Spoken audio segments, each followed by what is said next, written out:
Syedaralun personel Koramil 16 Tangsi Kodim 0102 PD jajaran Korem 011 Lila Wangsa menemukan ladang ganja di perbukitan antara Desa Kebun Nilam dan Desa Ule Gunung, tepatnya di Kampung Kebun Nilam, Kecamatan Tangsi, Kabupaten Pidi, Aceh. Lahan ganja itu ditemukan luasnya sekitar 2 hektar pada Jumat 2 September 2020 malam. Personel Babinsa TNI di Koramil Tangsi menemukan ladang ganja seluas kurang lebih 2 hektar di Kampung Kebun Nilam. Hasil dari penggalangan personel TNI Koramil 16 Tangsi mendapatkan informasi dari X merupakan ex-kombatan dan Ramil 16 Tangsi, Letda Infanteri Ferial, mengatakan pengungkapan ini berawal dari informasi seorang warga yang tidak sengaja menemukan ladang ganja saat mencari serabut pohon aren.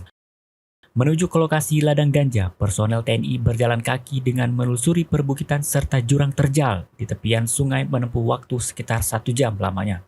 Pemusnahan ladang ganja tersebut dipimpin oleh Dan Ramil 16 Tangsi, Letda Infanteri Ferial beserta anggotanya.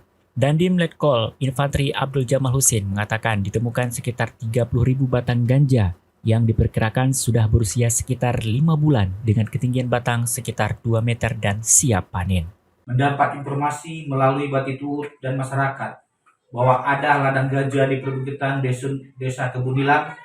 Lalu Komandan Kodim 0102 PD memerintahkan langsung bergerak cepat pada malam itu juga.